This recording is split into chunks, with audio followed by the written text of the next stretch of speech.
Hello, ഇന്നത്തെ recipe പാർട്ടികളിലൊക്കെ നമുക്ക് സ്റ്റാർട്ടറായിട്ട് serve ചെയ്യാൻ പറ്റിയ നല്ല അടിപൊളി ടേസ്റ്റിലുള്ള ഡൈനാമൈറ്റ് ചിക്കൻ്റെ റെസിപ്പി ആയിട്ടാണ് വന്നിട്ടുള്ളത്. കുട്ടികൾക്കൊക്കെ ഒരുപാട് ഇഷ്ടപ്പെടുന്ന ഒരു റെസിപ്പിയാണിത്. അപ്പോൾ ഇനി ഇത് കഴിക്കാൻ വേണ്ടിയിട്ട് റെസ്റ്റോറൻറ്റിലൊന്നും പോകേണ്ട ആവശ്യമില്ല. നമ്മുടെ വീട്ടിൽ തന്നെ നമുക്ക് വളരെ സിമ്പിളായിട്ട് ഇത് ഉണ്ടാക്കിയെടുക്കാനായിട്ട് പറ്റും. അപ്പോൾ ഇതെങ്ങനെ ഉണ്ടാക്കാമെന്ന് നോക്കാം. അപ്പോൾ അതിനായിട്ട് ഞാനിപ്പോൾ ഇവിടെ ഒരു 450 ഗ്രാം ചിക്കൻ എടുത്തിട്ടുണ്ട്. ഇത് ബോൺലെസ് ആയിട്ടുള്ള ചിക്കനാണ്. ഇതുപോലെ ക്യൂബ്സ് ആയിട്ടാണ് ഇത് കട്ട് ചെയ്തെടുത്തിട്ടുള്ളത്. ഇനി ഇതൊന്ന് മാരിനേറ്റ് ചെയ്തെടുക്കണം. അപ്പോൾ അതിനായിട്ട് ഒരു ബൗളിലേക്ക് 2 ടേബിൾ സ്പൂൺ കാശ്മീരി മുളക് പൊടിയാണ് ചേർക്കുന്നത്. അപ്പോൾ കുറച്ച് എരിവ് വേണമെന്നുള്ളവർക്ക് 1 ടേബിൾ സ്പൂൺ മുളക് പൊടിയും ചേർത്ത് കൊടുക്കാം. ഇനി ഇതിലേക്ക് 1 ടീസ്പൂൺ ഒറിഗാനോയാണ് ചേർക്കുന്നത്. അപ്പോൾ ഒറിഗാനോ അല്ലെങ്കിൽ മിക്സഡ് ഹെർബ്സ് ഉണ്ടെങ്കിൽ അത് ചേർത്ത് കൊടുത്താലും മതി. ഇനി ഇതിലേക്ക് അടുത്തതായിട്ട് വേണ്ടത് 1 ടീസ്പൂൺ വെളുത്തുള്ളി പേസ്റ്റാണ്. അതിലേക്ക് ഇട്ട് കൊടുക്കാം. ഇതിലേക്ക് ഇഞ്ചി ചേർക്കുന്നില്ല, വെളുത്തുള്ളി മാത്രമാണ് ചേർത്ത് കൊടുക്കുന്നത്. ഇനി അടുത്തതായിട്ട് വേണ്ടത് Soy സോസാണ്. Soy sauce 1 table spoon ചേർത്ത് കൊടുക്കുന്നുണ്ട്. ഇനി ഇതിലേക്ക് അടുത്തതായിട്ട് ഒരു കോഴിമുട്ടയാണ് ചേർക്കുന്നത്. കോഴിമുട്ട ഇതുപോലെ ഒന്ന് പൊട്ടിച്ച് ഒഴിച്ചു കൊടുക്കാം. ഇനി ഇതിലേക്ക് ആവശ്യത്തിനുള്ള ഉപ്പാണ് ചേർക്കേണ്ടത്. ഞാനിപ്പോൾ ഇതിലേക്ക് 1 ടീസ്പൂൺ ഉപ്പ് ചേർക്കുന്നുണ്ട്. കാരണം സോയ് സോസിലൊക്കെ ഉപ്പുള്ളതാണ്, അപ്പോൾ 1 ടീസ്പൂൺ മതിയാകും. ഇനി ഇതെല്ലാം നന്നായിട്ടൊന്ന് മിക്സ് ചെയ്തെടുക്കുന്നുണ്ട്. കോഴിമുട്ടയൊക്കെ ഈ മസാലയിൽ നന്നായിട്ടൊന്ന് പിടിച്ച് വരുന്നവരെ നമുക്കിതുപോലെ ഒന്ന് മിക്സ് ചെയ്തെടുക്കാം. അപ്പോൾ നമ്മുടെ ഈ മസാല ഇപ്പോൾ ഇവിടെ റെഡി ആയിട്ടുണ്ട്. നമുക്കിതിലേക്ക് കഴുകി വൃത്തിയാക്കി വെച്ച ചിക്കൻ്റെ കഷ്ണങ്ങൾ ഇട്ട് കൊടുത്തിട്ട് ഇത് നന്നായിട്ടൊന്ന് മിക്സ് ചെയ്തെടുക്കണം. മസാലയൊക്കെ ചിക്കനിൽ നന്നായിട്ട് പുരണ്ട് വരുന്നവരെ നമുക്കിതുപോലെ ഒന്ന് മിക്സ് ചെയ്തെടുക്കാം. ഇനി ഇത് കുറഞ്ഞത് ഒരു 30 മിനിറ്റെങ്കിലും ഒന്ന് റെസ്റ്റ് ചെയ്യാനായിട്ട് വെക്കണം. അപ്പോഴേക്കും മസാലയൊക്കെ ചിക്കനിൽ നന്നായിട്ട് പിടിച്ച് വരുന്നതാണ്.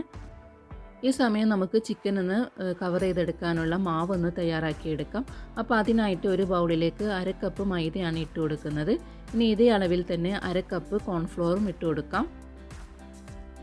ഇനി അടുത്തായിട്ട് ഇതിലേക്ക് ചേർക്കുന്നത് 1 ടീസ്പൂൺ കുരുമുളക് പൊടിയാണ്.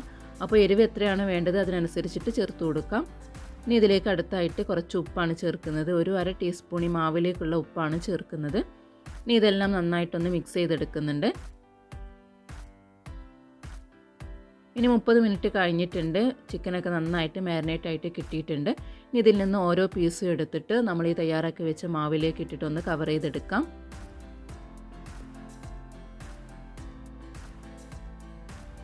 ഇനി ഇതിൽ നിന്ന് എടുത്തിട്ട് ചൂടായ എണ്ണയിലേക്ക് ഇട്ടിട്ട് നമുക്കിതൊന്ന് ഫ്രൈ ചെയ്തെടുക്കാം.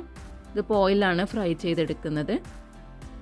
അപ്പോൾ ഫ്രൈ ചെയ്തെടുക്കുന്ന സമയത്ത് നല്ല ഹൈ ഫ്ലെയിമിൽ നന്നായിട്ട് എണ്ണ ചൂടാക്കി എടുത്തതിന് ശേഷമാണ് നമുക്കിത് എണ്ണയിലേക്ക് ഇട്ട് കൊടുക്കേണ്ടത്. അതിനുശേഷം തീ നന്നായിട്ട് കുറച്ച് വെച്ചിട്ട് ഒരു മീഡിയം ടു ലോ ഫ്ലെയിമിൽ ഇട്ടിട്ടാണ് ഇത് കുക്ക് ചെയ്തെടുക്കേണ്ടത്. എന്നാലേ ചിക്കനൊക്കെ നന്നായിട്ട് വെന്ത് വരുള്ളൂ. അല്ലെങ്കിൽ പെട്ടെന്ന് തന്നെ പുറമേയുള്ള വശം പെട്ടെന്ന് കരിഞ്ഞു പോവുകയും ഉള്ളു വേവാതിരിക്കുകയും ചെയ്യും. അപ്പോൾ കുറഞ്ഞ തീയിലിട്ടിട്ട് ഫ്രൈ ചെയ്തെടുക്കുന്നതാണ് ഏറ്റവും നല്ലത്. ഒരു ഭാഗം ഒന്ന് മുരിഞ്ഞു വരുന്ന സമയത്ത് ഇതുപോലെ ഒന്ന് മറിച്ചിട്ട് കൊടുക്കാം. മറിച്ചിട്ട് കൊടുത്തതിന് ശേഷം ആ വശവും നന്നായിട്ടൊന്ന് ഫ്രൈ ചെയ്തെടുക്കാം. അപ്പോൾ ചിക്കനൊക്കെ അത്യാവശ്യം നന്നായിട്ട് ഫ്രൈ ആയി വന്നിട്ടുണ്ട്. ഈ ഒരു ബ്രൗൺ നിറമായി വരുന്ന സമയത്ത് നമുക്കിത് എണ്ണയിൽ നിന്ന് മാറ്റാവുന്നതാണ്.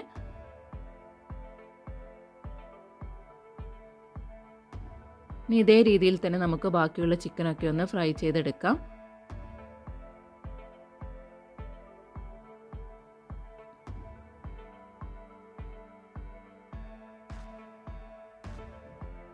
അപ്പോൾ ഇതാ ബാക്കിയുള്ള ചിക്കനും ഒന്ന് ഫ്രൈ ചെയ്തെടുത്തിട്ടുണ്ട്.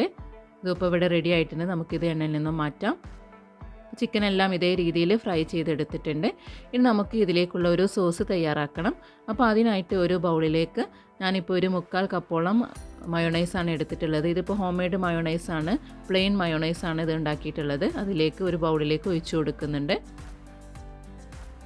ഇനി ഇതിലേക്ക് അടുത്തായിട്ട് ചേർക്കുന്നത് ചില്ലി സോസാണ്. ഒരു ചില്ലി സോസ് ഒരു 2 ടേബിൾ സ്പൂണോളം ചേർക്കുന്നുണ്ട്. ഇനി ഇതിലേക്ക് അടുത്തായിട്ട് വേണ്ടത് ടൊമാറ്റോ കെച്ചപ്പാണ്. അത് ഇതിലേക്ക് ഒരു 4 ടേബിൾ സ്പൂൺ ചേർക്കുന്നുണ്ട്. ഇനി ഇതിലേക്ക് അടുത്തായിട്ട് 1 ടീസ്പൂൺ വെളുത്തുള്ളി പേസ്റ്റാണ് ചേർക്കുന്നത്. ഇനി ഇതിലേക്ക് കുറച്ച് ഹണി വേണം. അപ്പോൾ 1 ടേബിൾ സ്പൂൺ ഹണിയാണ് ചേർക്കുന്നത്. ഇനി ഇതിലേക്ക് ആവശ്യത്തിനുള്ള ഉപ്പ് ചേർക്കാം. ഒരു 1/4 ടീസ്പൂൺ ഉപ്പ് ചേർക്കുന്നുള്ളൂ. കാരണം സോസിലും മയോണൈസിലൊക്കെ അത്യാവശ്യം ഉപ്പുള്ളതാണ്. അപ്പോൾ നോക്കിയിട്ട് എത്രയാണോ വേണ്ടത് അതിനനുസരിച്ചിട്ട് ചേർത്ത് കൊടുക്കാം. ഇനി ഇതെല്ലാം നന്നായിട്ട് ഒന്ന് മിക്സ് ചെയ്തെടുക്കാം. ഈ ഡൈനാമൈറ്റ് ചിക്കൻ ഒരു ഓറഞ്ച് ഷെയ്ഡ് കളറിലാണ് ഉണ്ടാകുക. അപ്പോൾ നിങ്ങൾക്ക് കുറച്ചുകൂടെ കൂടുതൽ കളർ വേണമെന്നുണ്ടെങ്കിൽ കുറച്ചുകൂടെ സോസ് ചേർത്ത് കൊടുക്കാം, അതല്ലെങ്കിൽ കുറച്ച് ചില്ലി പൗഡർ ചേർത്ത് കൊടുത്താലും മതി. അപ്പോൾ ഈ ഒരു കൺസിസ്റ്റൻസിയിലാണ് ഇപ്പോൾ ഇത് കിട്ടിയിട്ടുള്ളത്. അപ്പോൾ നമ്മുടെ സോസ് ഇപ്പോൾ ഇവിടെ റെഡി ആയിട്ടുണ്ട്. നമുക്കിതിലേക്ക് ഫ്രൈ ചെയ്ത് വെച്ച ചിക്കൻ്റെ കഷ്ണങ്ങൾ ഇട്ട് കൊടുക്കാം.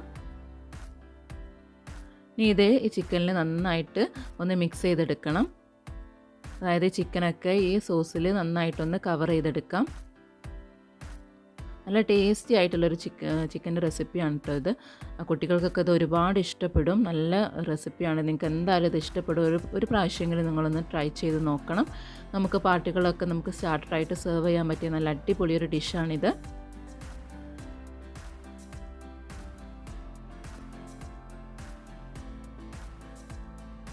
അപ്പോൾ ആ ചിക്കനൊക്കെ ഞാൻ നന്നായിട്ട് ഈ സോസിലൊന്ന് കവർ ചെയ്തെടുത്തിട്ടുണ്ട്.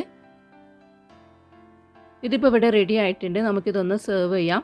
ലെറ്റ്യൂസ് ലീഫിലാണ് ഇത് സെർവ് ചെയ്യുന്നത്. ഒരു സെർവിങ് പ്ലേറ്റിലോട്ട് കുറച്ച് ലെറ്റ്യൂസ് ലീഫ് വെച്ച് കൊടുത്തിട്ടുണ്ട്. ഇനി അതിൻ്റെ മുകളിലായിട്ട് ഡൈനാമൈറ്റ് ചിക്കന് ഇതുപോലെ ഒന്ന് വെച്ച് കൊടുക്കുന്നുണ്ട്. ഇതുപോലെയൊക്കെ സെർവ് ചെയ്യുമ്പോൾ പ്രത്യേക ഒരു ഭംഗിയാണ് ഈ ഡിഷ് കാണാനായിട്ട്. അപ്പോൾ പാർട്ടികളിലൊക്കെ നമുക്ക് ഇതുപോലെ തന്നെ സെർവ് ചെയ്യാനായിട്ട് പ്രത്യേകം ശ്രദ്ധിക്കുക. പിന്നെ സോസിലേക്ക് ചിക്കൻ ഇടുന്ന സമയത്ത് ചിക്കൻ ഒട്ടും ചൂടുണ്ടാവാൻ പാടില്ല. ചിക്കൻ നന്നായിട്ട് ചൂടാറിയതിന് ശേഷം മാത്രമേ മിക്സ് ചെയ്യാൻ പാടൂ. ഇനി കുറച്ച് ചോപ്പ് ചെയ്ത സ്പ്രിംഗ് ഓനിയൻ ഇട്ടിട്ട് ഇതൊന്ന് ഗാർണിഷ് ചെയ്തെടുക്കുന്നുണ്ട്. അപ്പോൾ ഇതാ നമ്മുടെ ടേസ്റ്റി ആയിട്ടുള്ള ഡൈനാമൈറ്റ് ചിക്കൻ ഇവിടെ റെഡി ആയിട്ടുണ്ട്. എല്ലാവരും ഇതൊന്ന് ട്രൈ ചെയ്ത് നോക്കാം. നിങ്ങൾക്ക് എന്തായാലും ഇത് ഇഷ്ടപ്പെടും. അപ്പോൾ നിങ്ങൾക്കിത് ഇഷ്ടപ്പെട്ടാൽ അത് കമൻറ്റിലൂടെ അറിയിക്കുക. നിങ്ങൾക്ക് ഈ വീഡിയോ ഇഷ്ടപ്പെട്ടിട്ടുണ്ടെങ്കിൽ നമ്മുടെ ചാനൽ സബ്സ്ക്രൈബ് ചെയ്യാനും ലൈക്ക് ചെയ്യാനും ഷെയർ ചെയ്യാനും മറക്കരുത്. വീണ്ടും മറ്റൊരു റെസിപ്പിയുമായിട്ട് വരുന്നതാണ്. താങ്ക്